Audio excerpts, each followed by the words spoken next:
Us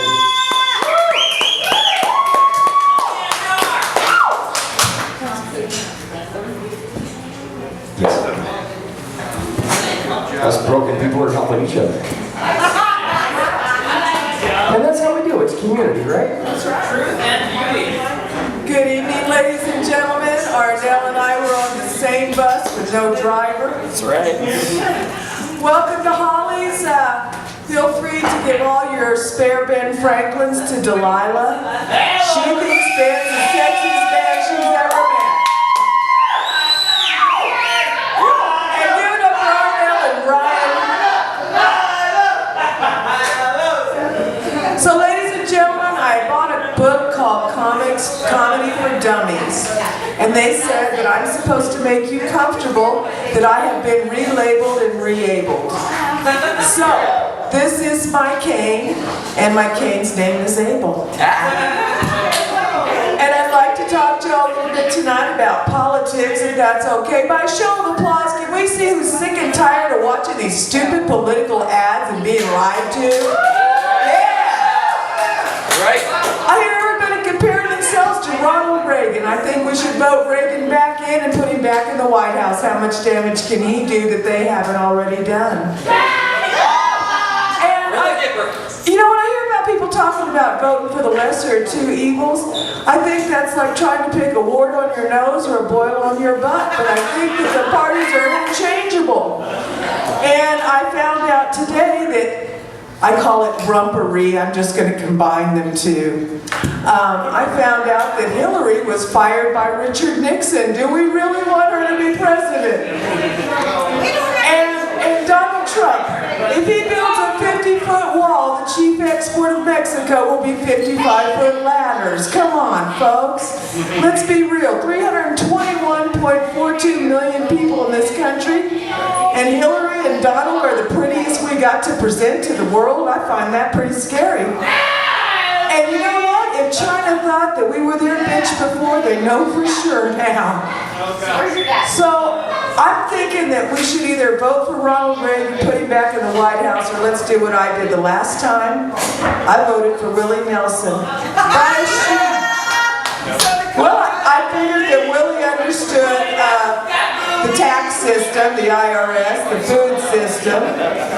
He had a handle on reality, and he was very liberal with his marijuana policies. So I figured he'd make a pretty good president. Now, by show of applause, is there anyone here that would like to learn how not to get arrested in the voting polls? Yeah? Well, I voted for Willie, and I thought that I could share it because Willie wasn't on the ballot, and I figured I was keeping Roseanne Barr out of the White House, and that's a public service. So I started telling folks about Willie, and I turned around, and I am nose to nose with the Douglas County Sheriff. And he asked me, "Are you making trouble?" I said, "Every day and every way, I've been looking for you. I'm glad I finally found you. Would you please take me to jail?" I said, "I hear the food's good, the wardrobe's questionable, but after you're done doing those extra 20 pieces of paperwork because I politely asked you to go, well, after my nap, you and I can play go fish and get to know each other. Won't that be fun?" So, ladies and gentlemen, I suggest that we vote with our voices and write Willie and Ronald Reagan in. And then we'll all be happier because I think they're all thieves and whores. Okay. Let's call it as we see it. And I think that we should revamp our political system. And I think those politicians that are caught ripping us off, that would be, I think, every one of them. I actually wrote the White House, and I suggested that they take a handful of bipartisan Democrats and a handful of bipartisan Republicans, take all their money away from them, and put them in a FEMA trailer in Missouri in July with $200. So they can learn how their constituents really live. I think what they should do is, instead of being elected based on the amount of money that they steal for their friends from us, I think that they should have to live in that FEMA trailer, and if they fix the world, then they can be president. What do you think? Yeah!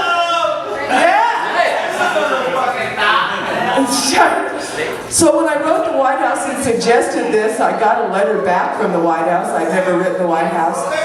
And I'm sure the president never saw the letter, but I'm sure his interns had a great time playing fantasy senator and congressman. They said that my progressive ideas are being taken under presidential consideration.